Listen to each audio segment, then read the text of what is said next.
Fala, gente, aqui é a Nana do Laboratório da Nana.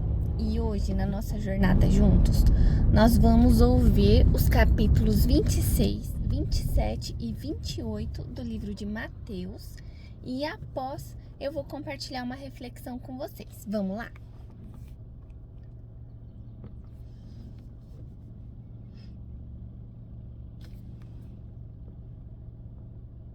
Mateus, capítulo 26. O plano para matar Jesus. Quando Jesus acabou de proferir estas palavras, disse aos seus discípulos: Vocês sabem que daqui a 2 dias será celebrada a Páscoa e o Filho do Homem será entregue para ser crucificado. Então os principais sacerdotes e os anciãos do povo se reuniram no palácio do sumo sacerdote, chamado Caifás, e deliberaram prender Jesus à traição e matá-lo. Mas diziam: não durante a festa, para que não haja tumulto entre o povo. Jesus é ungido em Betânia. Quando Jesus estava em Betânia, na casa de Simão, o leproso, aproximou-se dele uma mulher, trazendo um frasco feito de alabastro, com um perfume precioso, que ela derramou sobre a cabeça de Jesus, estando ele à mesa. Vendo isto, os discípulos ficaram indignados e disseram: Para que este desperdício? Este perfume poderia ter sido vendido por muito dinheiro para ser dado aos pobres. Mas Jesus, sabendo disto, lhes disse: Por que vocês estão incomodando esta mulher? Ela praticou uma boa ação para comigo, porque os pobres estarão sempre com vocês, mas a mim vocês nem sempre terão. Porque derramando este perfume sobre o meu corpo, ela o fez para o meu sepultamento. Em verdade lhes digo que onde for pregado em todo o mundo este evangelho, também será contado o que ela fez para a memória dela. O pacto da traição. Então um dos 12, chamado Judas Iscariotes, foi falar com os principais sacerdotes. Ele disse: Quanto me darão para que eu o entregue a vocês? E pagaram-lhe 30 moedas de prata. E desse momento em diante, Judas buscava uma boa ocasião para entregar Jesus. Os discípulos preparam a Páscoa. No primeiro dia da festa dos pães sem fermento, os discípulos vieram a Jesus e lhe perguntaram: Onde quer que façamos os preparativos para que o Senhor possa comer a Páscoa? E ele lhes respondeu: Vão até a cidade, procurem certo homem e digam: O mestre diz: O meu tempo está próximo. É em sua casa que celebrarei a Páscoa com os meus discípulos. E eles fizeram como Jesus lhes havia ordenado e prepararam a Páscoa. O traidor é indicado. Ao cair da tarde, Jesus pôs-se à mesa com os 12 discípulos. E enquanto comiam, Jesus disse: Em verdade lhes digo que um de vocês vai me trair. E eles, muito entristecidos, começaram um por um a perguntar-lhe: Por acaso serei eu, Senhor? Jesus respondeu: O que comigo põe a mão no prato, esse vai me trair. O Filho do Homem vai, como está escrito a seu respeito. Mas ai daquele por quem o Filho do Homem está sendo traído.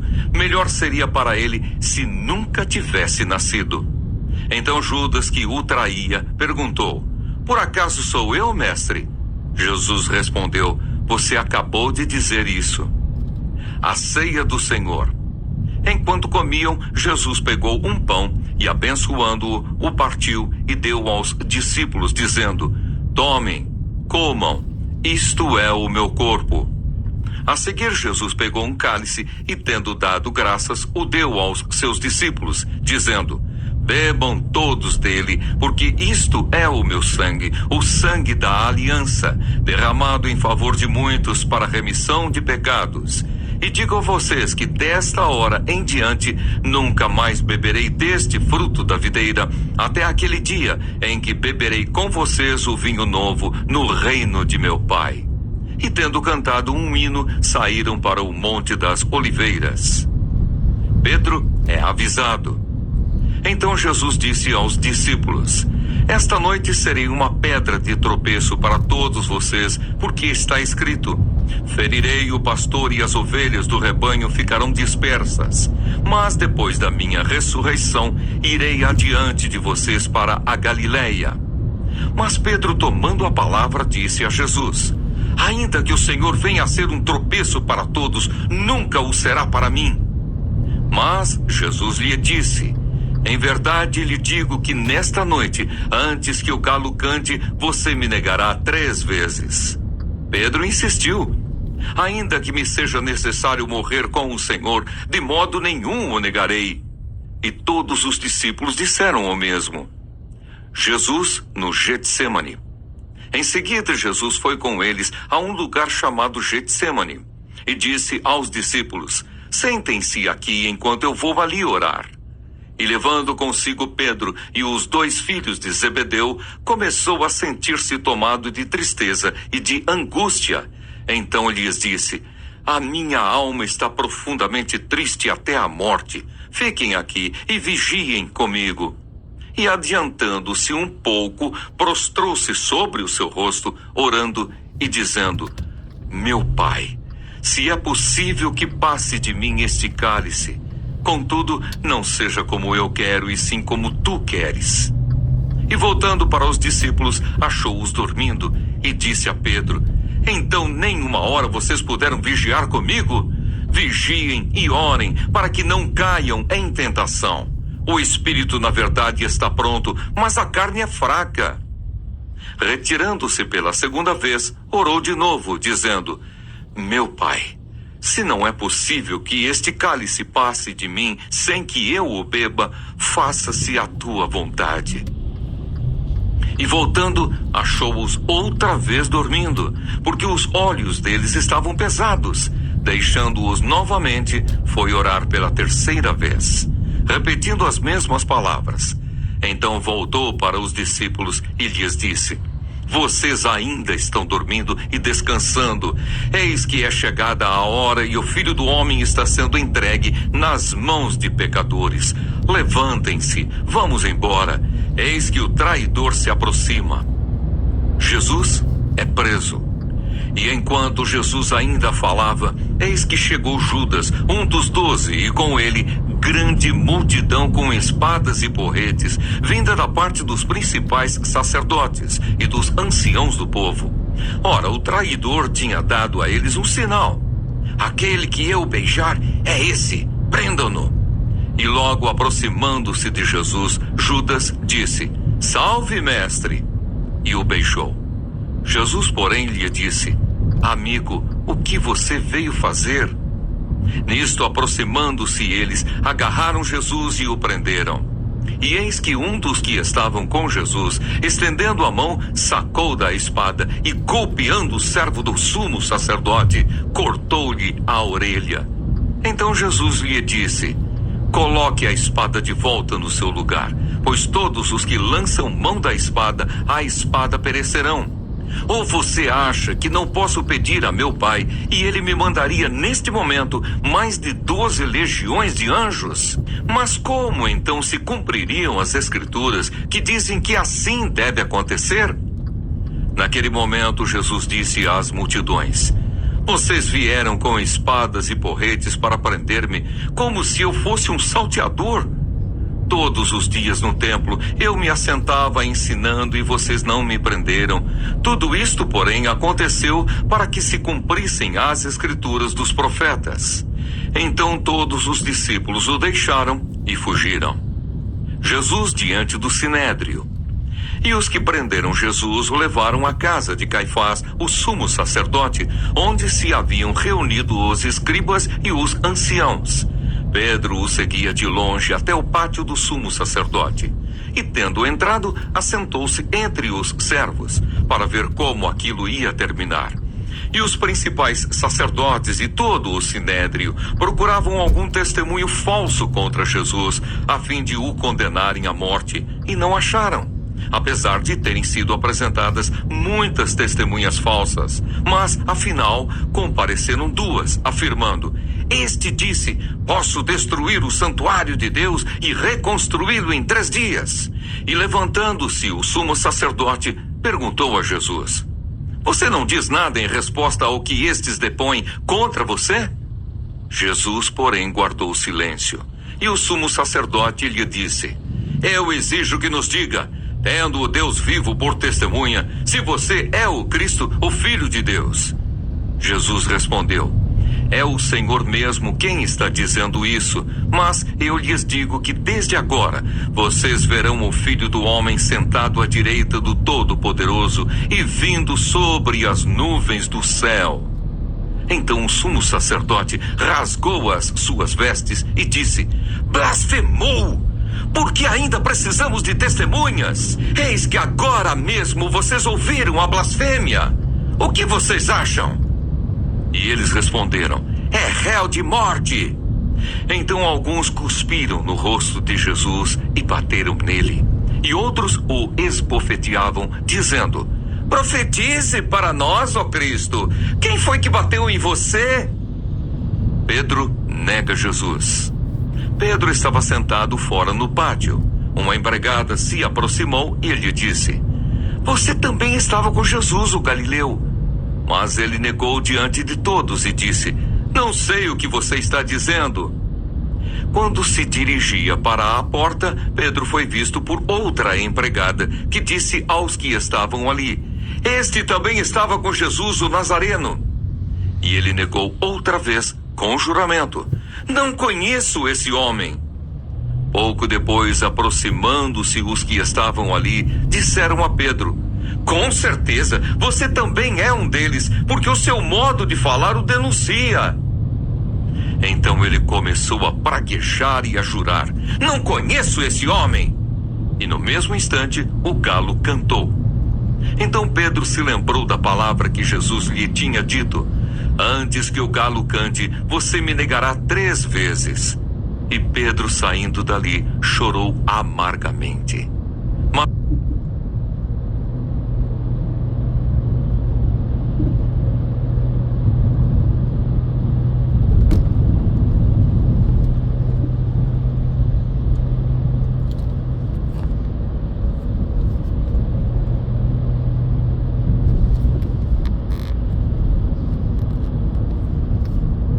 Mateus capítulo 27.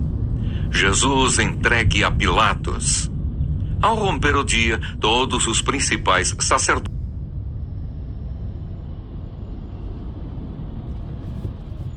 e os anciãos do povo entraram em conselho contra Jesus para o matarem.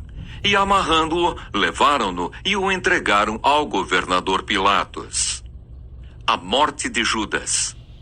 Então Judas, que o traiu, vendo que Jesus havia sido condenado, tocado de remorso, devolveu as 30 moedas de prata aos principais sacerdotes e aos anciãos, dizendo: Pequei, traindo sangue inocente.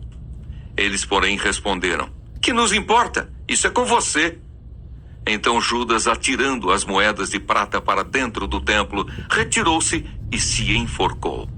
E os principais sacerdotes, pegando as moedas, disseram: Não é lícito colocá-las no cofre das ofertas, porque é preço de sangue.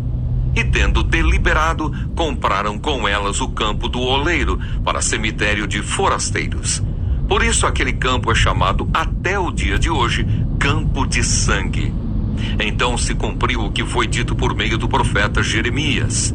Pegaram as 30 moedas de prata, preço em que foi estimado aquele a quem alguns dos filhos de Israel avaliaram, e as deram pelo campo do oleiro, assim como me ordenou o Senhor. Jesus diante de Pilatos. Jesus estava em pé diante do governador e este o interrogou, dizendo: Você é o rei dos judeus? Jesus respondeu: O Senhor está dizendo isso. E sendo acusado pelos principais sacerdotes e pelos anciãos, Jesus nada respondeu. Então Pilatos perguntou: Não está ouvindo quantas acusações fazem contra você? Mas Jesus não respondeu nenhuma palavra, a ponto de o governador ficar muito admirado. Jesus é condenado à morte. Ora, por ocasião da festa, o governador costumava soltar ao povo um preso, conforme eles quisessem. Naquela ocasião, eles tinham um preso muito conhecido chamado Barrabás. Estando, pois, o povo reunido, Pilatos lhes perguntou: quem vocês querem que eu solte, Barrabás ou Jesus chamado Cristo? Porque sabia que era por inveja que eles tinham entregado Jesus. E estando Pilatos sentado no tribunal, a mulher dele mandou dizer-lhe: não se envolva com esse justo, porque hoje, em sonho, sofri muito por causa dele. Mas os principais sacerdotes e os anciãos persuadiram o povo a que pedisse Barrabás e condenasse Jesus à morte. De novo, o governador perguntou: qual dos dois vocês querem que eu solte? Eles responderam: Barrabás. Pilatos lhes perguntou: que farei então com Jesus chamado Cristo?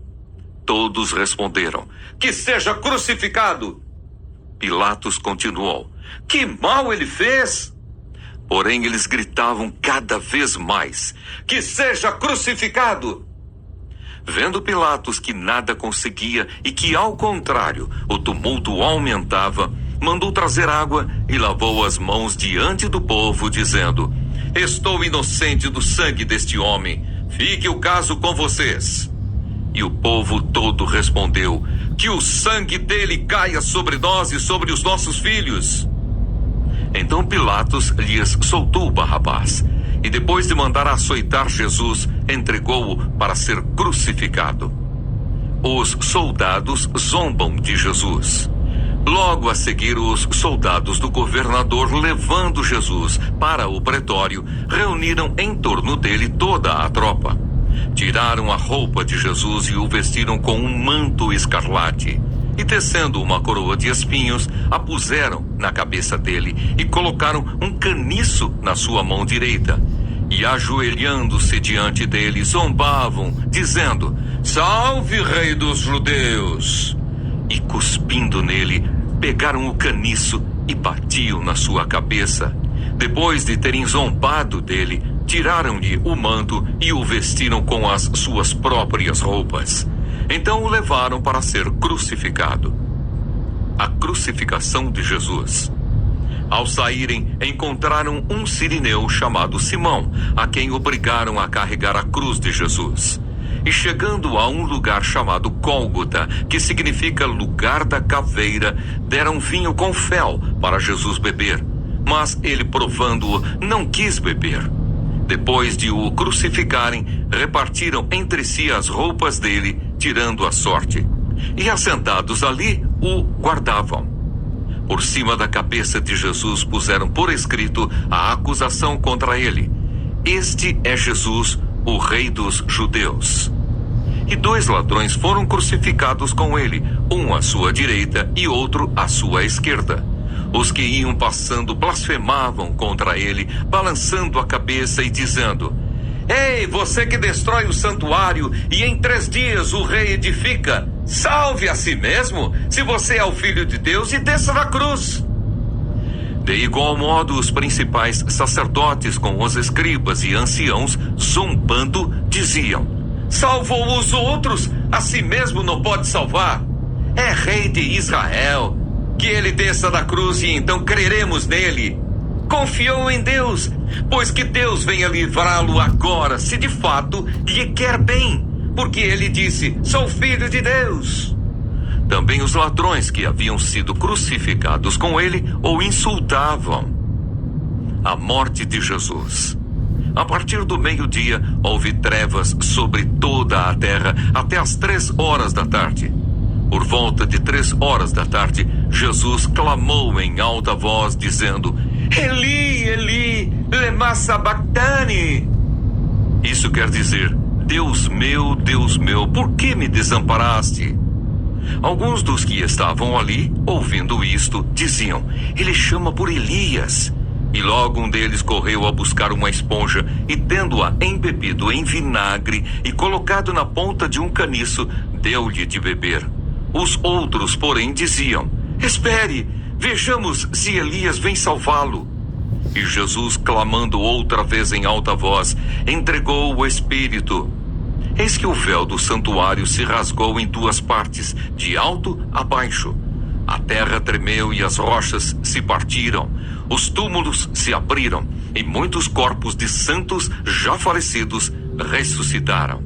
E saindo dos túmulos depois da ressurreição de Jesus, entraram na cidade santa e apareceram a muitos. O centurião e os que com ele guardavam Jesus, vendo o terremoto e tudo o que se passava, ficaram possuídos de grande temor e disseram: verdadeiramente este era o Filho de Deus. Estavam ali muitas mulheres, observando de longe. Eram as que vinham seguindo Jesus desde a Galileia para o servir. Entre elas estavam Maria Madalena, Maria, mãe de Tiago e de José, e a mulher de Zebedeu. O sepultamento de Jesus. Ao cair da tarde, veio um homem rico de Arimateia, chamado José, que era também discípulo de Jesus. Este foi até Pilatos e lhe pediu o corpo de Jesus. Então Pilatos mandou que o corpo lhe fosse entregue. E José, levando o corpo, envolveu-o num lençol limpo de linho e o depositou no seu túmulo novo, que ele tinha mandado abrir na rocha. E rolando uma grande pedra para a entrada do túmulo, foi embora. Estavam ali sentadas em frente do túmulo Maria Madalena e a outra Maria, a guarda do túmulo. No dia seguinte, que é o dia depois da preparação, os principais sacerdotes e os fariseus se reuniram com Pilatos e lhe disseram: Senhor, nós lembramos que aquele enganador, enquanto vivia, disse: depois de 3 dias ressuscitarei. Portanto, mande que o túmulo seja guardado com segurança até o 3º dia, para que não aconteça que, vindo os discípulos dele, o roubem e depois digam ao povo: ressuscitou dos mortos. E este último engano será pior do que o primeiro. Pilatos respondeu: uma escolta está à disposição de vocês. Vão e guardem o túmulo como bem entenderem. Indo eles, montaram guarda ao túmulo, selando a pedra e deixando ali a escolta. Mateus capítulo 28. A ressurreição de Jesus. Passado o sábado, no começo do 1º dia da semana, Maria Madalena e a outra Maria foram ver o túmulo. E eis que houve um grande terremoto, porque um anjo do Senhor desceu do céu e, aproximando-se, removeu a pedra e sentou sobre ela. O aspecto dele era como um relâmpago, e a sua roupa era branca como a neve. E os guardas, com medo do anjo, tremeram e ficaram como se estivessem mortos. Mas o anjo, dirigindo-se às mulheres, disse: não tenham medo. Sei que vocês procuram Jesus que foi crucificado. Ele não está aqui. Ressuscitou, como tinha dito. Venham ver onde ele jazia. Agora vão depressa e digam aos seus discípulos que ele ressuscitou dos mortos e vai adiante de vocês para a Galileia. Lá vocês o verão. É como acabei de dizer a vocês. E retirando-se elas apressadamente do sepulcro, tomadas de medo e grande alegria, correram para anunciar isso aos discípulos. E eis que Jesus veio ao encontro delas e disse: salve! E elas, aproximando-se, abraçaram os pés dele e o adoraram. Então Jesus lhes disse: não tenham medo. Vão dizer aos meus irmãos que se dirijam à Galileia, e lá eles me verão. Os judeus subornam os guardas. E enquanto elas iam, eis que alguns da guarda foram à cidade e contaram aos principais sacerdotes tudo o que havia acontecido. Reunindo-se eles em conselho com os anciãos, deram grande soma de dinheiro aos soldados, recomendando-lhes: digam isto. Os discípulos dele vieram de noite, enquanto estávamos dormindo, e roubaram o corpo. E se isto chegar ao conhecimento do governador, nós o convenceremos e faremos com que vocês não tenham maiores preocupações. Os soldados receberam o dinheiro e fizeram como tinham sido instruídos. Esta versão se espalhou entre os judeus até o dia de hoje. A grande comissão. Os 11 discípulos partiram para a Galileia, para o monte que Jesus lhes havia designado. E quando viram Jesus, o adoraram. Mas alguns duvidaram. Jesus, aproximando-se, falou-lhes dizendo: Toda a autoridade me foi dada no céu e na terra. Portanto, vão e façam discípulos de todas as nações, batizando-os em nome do Pai, do Filho e do Espírito Santo, ensinando-os a guardar todas as coisas que tenho ordenado a vocês. E eis que estou com vocês todos os dias até o fim dos tempos. Bom dia, gente! Hoje vamos refletir sobre os capítulos 26, 27 e 28 do livro de Mateus, que falam sobre a entrega de Jesus, sua morte na cruz e a vitória gloriosa da ressurreição. Mateus capítulo 26. Nesse capítulo, Jesus celebra a última ceia com os discípulos. Ora, no Getsêmani, é traído por Judas e levado preso. Vemos sua agonia diante da cruz, mas também sua submissão à vontade do Pai. Não seja como eu quero, e sim como tu queres. Aqui aprendemos que seguir a Jesus é aprender a confiar na vontade de Deus, mesmo quando ela nos conduz por caminhos difíceis. Mateus capítulo 27. Jesus é entregue a Pilatos, zombado, coroado de espinhos e crucificado. Ele sofre, mas ao entregar o Espírito, o véu do templo se rasga, mostrando que agora temos acesso direto a Deus. O centurião declara: verdadeiramente este era o Filho de Deus. Aqui aprendemos que a cruz não é derrota, mas vitória. Foi ali que Jesus levou os nossos pecados e abriu o caminho para a reconciliação com o Pai. Mateus capítulo 28. No primeiro dia da semana, Jesus ressuscita. O anjo anuncia às mulheres: ele não está aqui, ressuscitou como tinha dito. Jesus aparece aos discípulos e lhes dá a grande comissão: ide e fazei discípulos de todas as nações. Aqui aprendemos que a ressurreição é a maior prova de que Jesus é o Senhor da vida. Ele venceu a morte e nos envia a compartilhar essa boa notícia com o mundo. Refletindo sobre esses textos, Mateus 26 nos ensina a submeter nossa vontade à vontade do Pai, assim como Jesus fez. Mateus 27 nos mostra que a cruz foi o preço da nossa salvação e o caminho aberto para Deus. E Mateus 28 nos lembra que a ressurreição é a base da nossa fé e que temos uma missão: fazer discípulos em todas as nações. Que hoje possamos viver com gratidão pela cruz e esperança pela ressurreição. Que nosso coração esteja rendido ao Senhor e que nossa vida seja dedicada a compartilhar o Evangelho, certos de que Jesus está conosco todos os dias até a consumação dos séculos. Que vocês tenham um ótimo dia. O vídeo vai ficar disponível no YouTube, então lembre de se inscrever no canal, de curtir o vídeo, de compartilhar. Fiquem com Deus e até a próxima. Tchau!